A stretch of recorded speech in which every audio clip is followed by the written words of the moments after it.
कहानी की शुरुआत में हमें एक आदमी को दिखाया जाता है जो अपनी फैमिली के साथ छुट्टियां मनाने आया होता है, लेकिन तभी अचानक से पूरी धरती हिलने लगती है। बीच पर रखा हर एक सामान हिलने लगता है और जैसे ही वो लोग मुड़कर देखते हैं तो पेड़ एकदम से गायब होने लगते हैं और एक तीखी दहाड़ के साथ समुद्र का पानी उनके रिजॉर्ट की तरफ आ रहा होता है और एकदम से बाढ़ बन जाती है। सभी लोग उसके अंदर बह जाते हैं। अब लिया किसी चमत्कार की तरह जिंदा बच गई थी। वह एक पेड़ के तने को कसकर पकड़े हुए थी और अपने सामने फैली तबाही को देख रही थी। चारों तरफ सिर्फ बर्बादी ही बर्बादी थी, लेकिन ये हालत ऐसा थी कि उसके लिए जिंदा रहना भी किसी सजा से कम नहीं था। उसने अपने पति और बच्चों को खो दिया था और इस दर्द को वह बिल्कुल सहन नहीं कर पा रही थी। इससे भी ज्यादा दुखद बात यह थी कि उसकी दर्द भरी चीखें भी उस उफनते हुए समुद्री पानी में कहीं खो जा रही थीं। उसका शरीर बुरी तरह से घायल हो चुका था और बार बार ऐसा महसूस हो रहा था कि उसका शरीर लगातार चोट खा रहा है। इसी पूरी निराशा के बीच अचानक उसे अपने बड़े बेटे लुकास की आवाज सुनाई देती है। लड़का ज्यादा दूर नहीं था, लेकिन तेज बहाव में बुरी तरह फंसा हुआ था। पानी इतना तेज था कि उसे कहीं भी पकड़ने के लिए सहारा नहीं मिल पा रहा था और वह लगातार बहता जा रहा था। लिया बिना एक सेकंड सोचे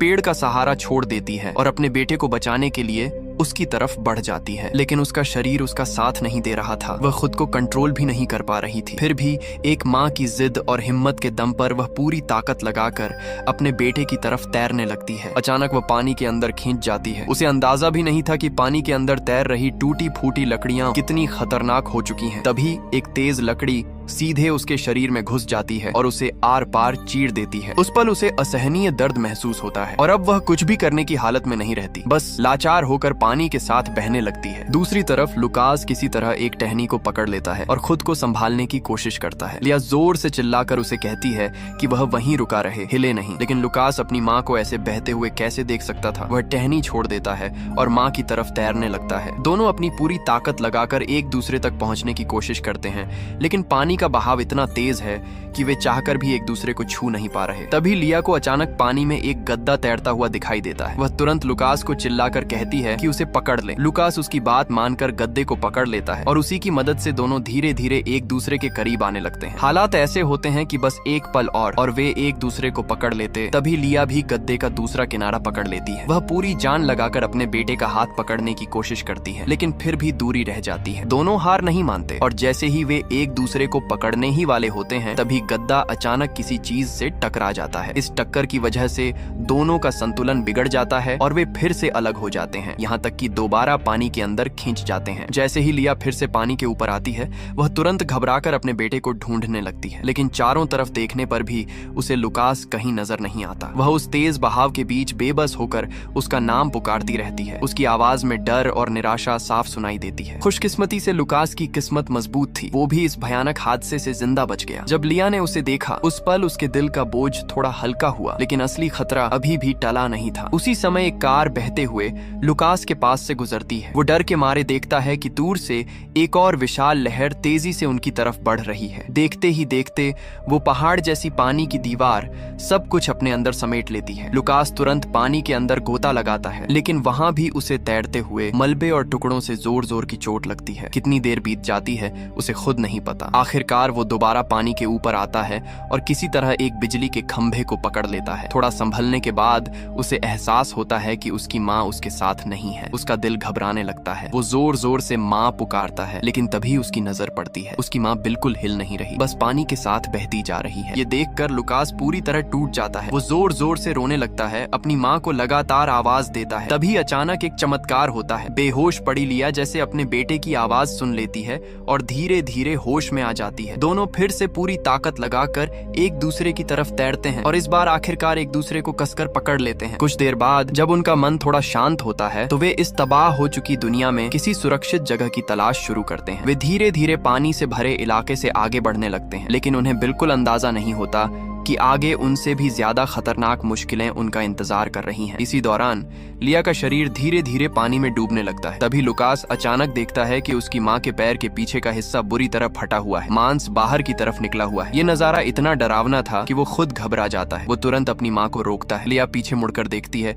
उसे समझ नहीं आता कि क्या हुआ है। लुकास अपना चेहरा दूसरी तरफ घुमा लेता है। वो अपनी माँ की हालत देख ही नहीं पा रहा था। तभी लिया को एहसास होता है। वो घबरा कर अपने सीने के पास के घाव को हाथ से ढक लेती है। है। उसे समझ आ जाता है कि ये नजारा अपने बेटे के लिए कितना भयानक है। वो हल्के से उसे दिलासा देती है कि सब ठीक है और उसे आगे चलने के लिए कहती है, लेकिन असल में उसकी चोट उससे कहीं ज्यादा गंभीर थी जितना लुकास सोच रहा था। थोड़ी देर बाद वे एक ऊंचे इलाके तक पहुंचते हैं। लुकास आगे एक बड़े पेड़ को देखता है और उसके अंदर उम्मीद जागती है। उसे लगता है कि अगर वे उस पेड़ पर चढ़ जाएं तो शायद अगली लहर से बच सकते हैं। लिया अपने पैर के घाव को जितना हो सके संभालती है और अपने बेटे के सहारे उस पेड़ की तरफ बढ़ने लगती है। तभी दूर कहीं से एक बच्चे के रोने की आवाज आती है। लुकास ये आवाज सुनता है लेकिन अनदेखा करने की कोशिश करता है। वो साफ कह देता है कि वे किसी की मदद नहीं कर सकते, लेकिन लिया इस बात पर अड़ी रहती है कि उन्हें जाकर देखना चाहिए। लुकास थोड़ा गुस्सा हो जाता है। उसे लगता है कि वे खुद ही इतनी मुश्किल में हैं, ऐसे में दूसरों की मदद कैसे कर सकते हैं। वो अपनी माँ को खींचकर वहाँ से ले जाना चाहता है, लेकिन लिया के लिए बात अलग थी। वो पहले ही अपने 2 बेटों को खो चुकी थी। उसे लगता है कि ये आवाज शायद उसके ही बेटे साइमन या थॉमस की हो सकती है, और अगर नहीं भी है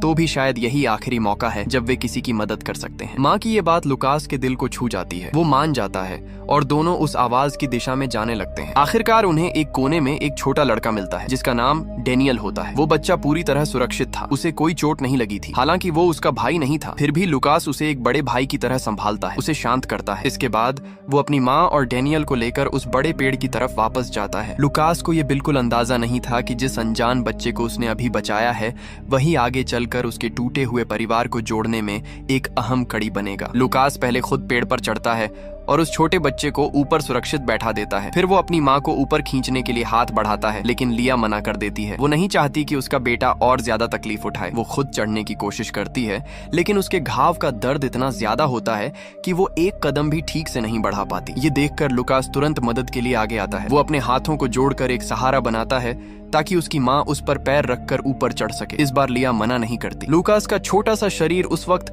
एक अजीब ताकत से भर जाता है। शायद ये अपनी माँ के लिए उसका प्यार ही था जो उसे इतनी शक्ति दे रहा था। वो पूरी ताकत लगाकर अपनी माँ को ऊपर उठाता है, उसे अपने कंधों पर खड़ा करता है और खुद पेड़ को मजबूती से पकड़ लेता है। उसकी उंगलियों से खून निकलने लगता है, लेकिन वो हार नहीं मानता और आखिरकार वो अपनी माँ को सुरक्षित पेड़ पर चढ़ा देता है। इतनी मुश्किलों से गुजरने के बाद आखिरकार वे तीनों जिंदा बच जाते हैं। समय धीरे धीरे बीतता है, लेकिन इस भयानक आपदा के बाद का नजारा दिल दहला देने वाला था। हर तरफ तबाही ही तबाही थी। इंसान जो खुद को बहुत ताकतवर समझता है, इस कुदरत के सामने बिल्कुल धूल के बराबर नजर आ रहा था। लिया की हालत धीरे धीरे और कमजोर होती जा रही थी। लुकास उसकी सांसों पर ध्यान लगाए बैठा था। उसके सीने के उठने गिरने को देखकर खुद को दिलासा दे रहा था कि उसकी माँ बस सो रही है। अचानक लिया अपनी आंखें खोलती है और धीमी आवाज में कहती है कि उसे कहीं से मदद आने की आवाज सुनाई दे रही है। और सच में कुछ ही देर बाद 2 लोग उनकी तरफ आते दिखाई देते हैं। वे थाईलैंड के स्थानीय लोग थे। ये कोई प्रोफेशनल टीम नहीं थी, बल्कि स्थानीय लोगों का खुद से बनाया हुआ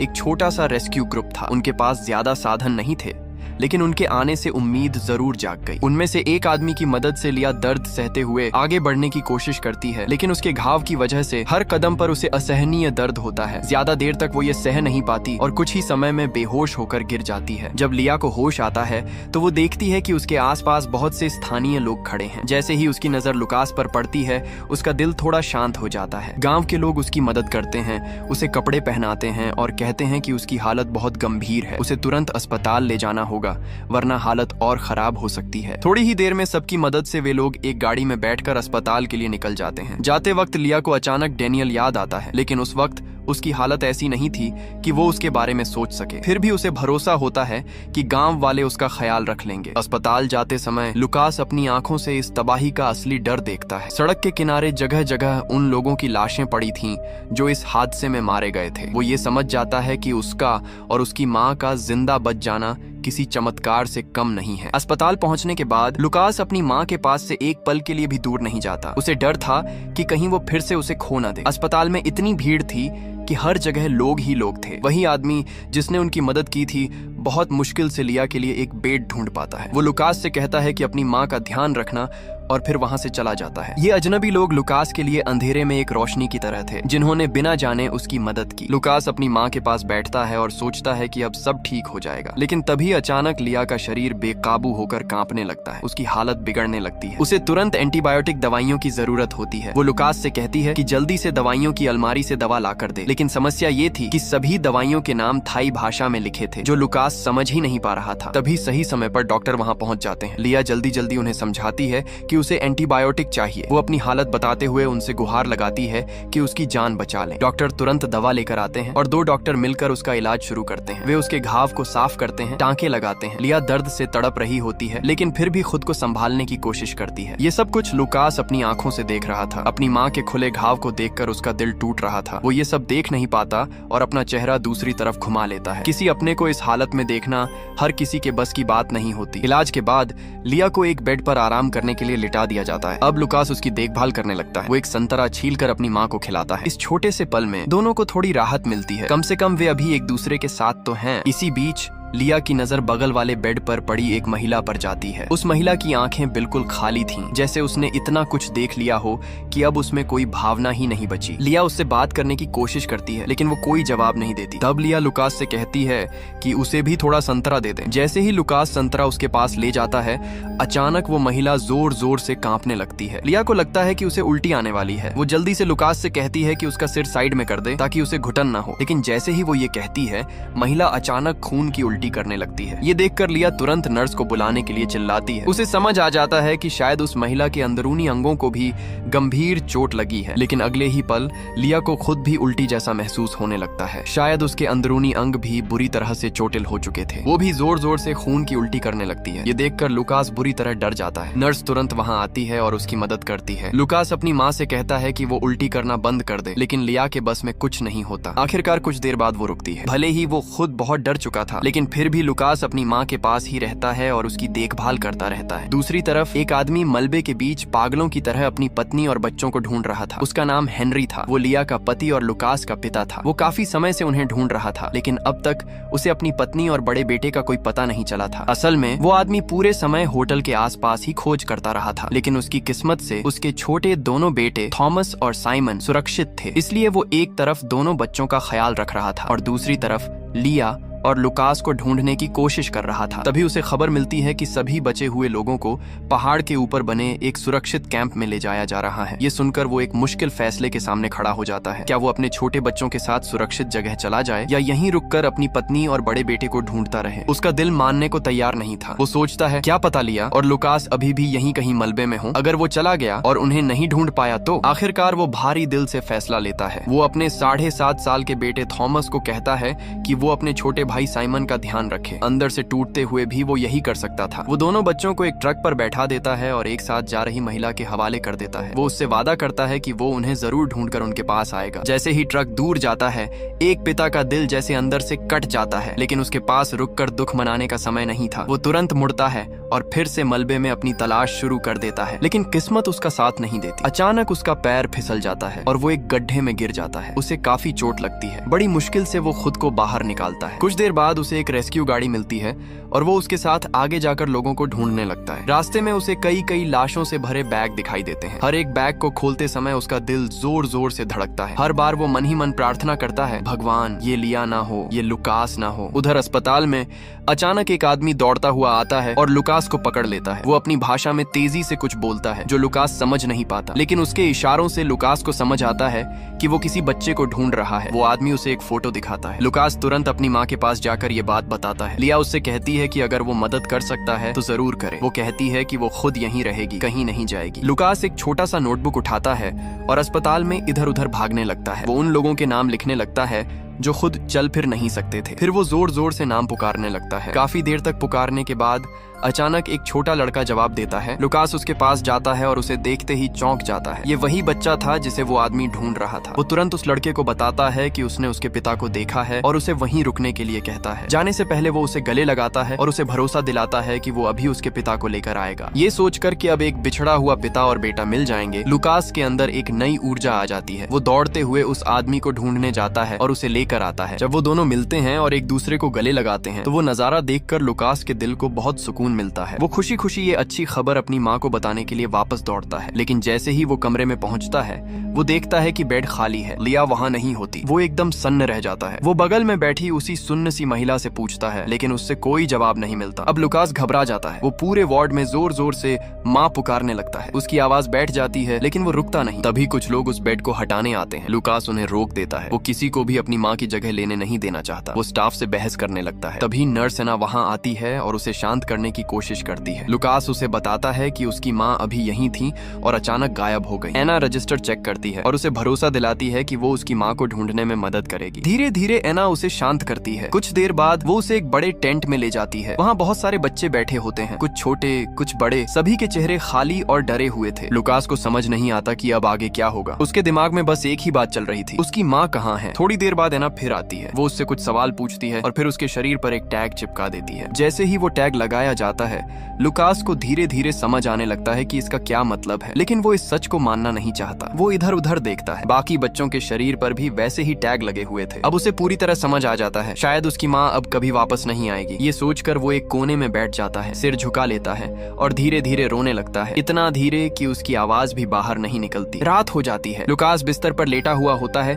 लेकिन उसे बिल्कुल नींद नहीं आ रही होती। वो बार बार करवट बदलता है और उसके दिमाग में सिर्फ अपने परिवार की यादें चल रही होती हैं। तभी नर्स एना चुपचाप आती है और उसे बाहर बुलाती है। वो कहती है कि उसे कुछ चीजों की पहचान करनी है। एक अनजान औरत 3 सामान निकालकर उसके सामने रखती है और पूछती है कि क्या ये उसकी माँ लिया की चीजें हैं। लुकास उन चीजों को ध्यान से देखता है, उन्हें हाथ में लेकर महसूस करता है, लेकिन उसे उनमें कुछ भी अपना सा नहीं लगता। उसे समझ आ जाता है कि ये उसकी माँ की चीजें नहीं है। इसके बाद एना कहती है कि वो उसे एक जगह लेकर जाएगी। जब लुकास को एक बेड के पास ले जाया जाता है और वो देखता है कि उस पर कौन लेटा है, तो इतने दिनों से उसके दिल में जो डर जमा था वो अचानक खत्म हो जाता है। उसकी माँ जिंदा थी। लिया होश में आती है और सबसे पहला सवाल पूछती है, लुकास कहाँ है। दूसरी तरफ लुकास के मन में भी बहुत कुछ चल रहा होता है। वो अपनी माँ से पूछना चाहता है कि वो उसे छोड़कर कहाँ चली गई थी, क्यों उसे ऐसा लगा कि वो हमेशा के लिए उसे खो चुका है। लेकिन जैसे ही वो अपनी माँ को देखता है वो कुछ नहीं कह पाता, बस उसे कसकर गले लगा लेता है। उस पल में उनके लिए सबसे बड़ी बात यही थी कि वे दोनों जिंदा हैं और साथ हैं। एना पास खड़ी होकर समझाती है कि असल में अस्पताल के रिकॉर्ड में गलती हो गई थी और लिया को किसी और के नाम से दर्ज कर लिया गया था। लुकास तुरंत अपनी माँ की हालत के बारे में पूछता है। एना उसे बताती है कि लिया के सीने का ऑपरेशन हो चुका है, लेकिन उसके पैर का ऑपरेशन अभी नहीं हुआ है। वो बहुत कमजोर है, इसलिए पहले उसका शरीर थोड़ा संभलना जरूरी है। लुकास को पूरा यकीन होता है कि उसकी माँ ठीक हो जाएगी। वो फिर से उसकी देखभाल की जिम्मेदारी उठा लेता है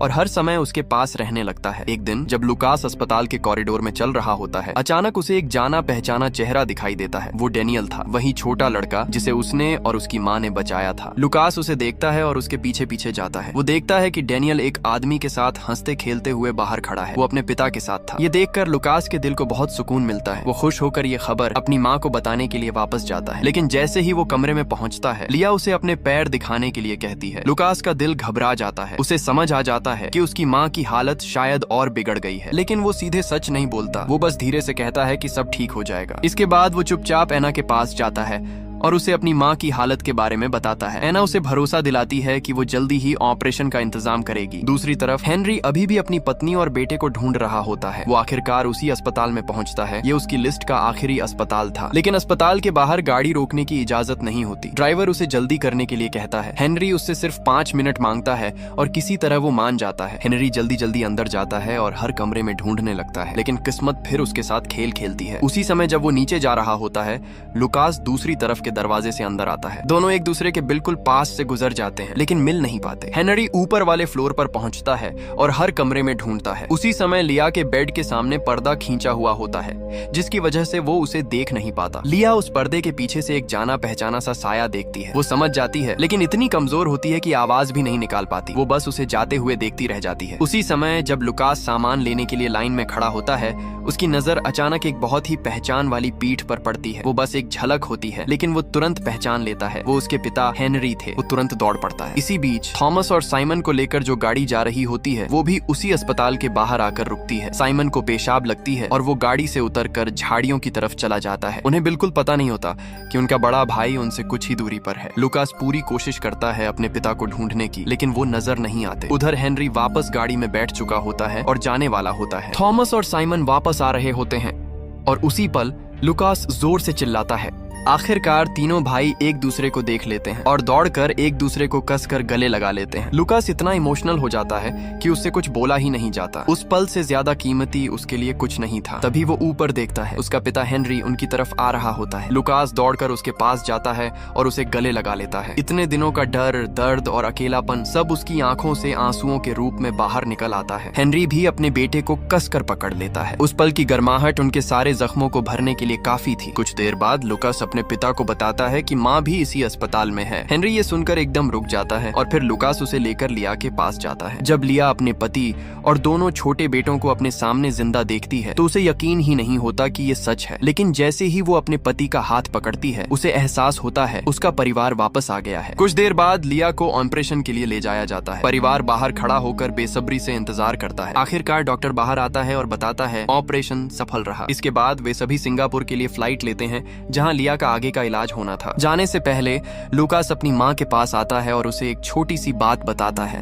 वो कहता है कि उसने डेनियल को उसके पिता के साथ खुश देखा। ये सुनकर लिया की आंखों में अपने बेटे के लिए गर्व साफ दिखाई देता है। यहीं पर कहानी खत्म होती है। ये एक सच्ची घटना पर आधारित कहानी है। इस आपदा ने सब कुछ छीन लिया, लेकिन जो नहीं छीन पाई वो थी इंसान की उम्मीद और जिंदा रहने की चाह। ये कहानी हमें दिखाती है कि सबसे गहरे अंधेरे में भी एक छोटी सी रोशनी होती है और वो रोशनी होती है ये एहसास कि मैं अभी भी जिंदा हूँ। आपको वीडियो अच्छी लगी हो तो वीडियो को लाइक एंड चैनल को सब्सक्राइब जरूर करें। मिलते हैं नेक्स्ट वीडियो में, तब तक के लिए बाय।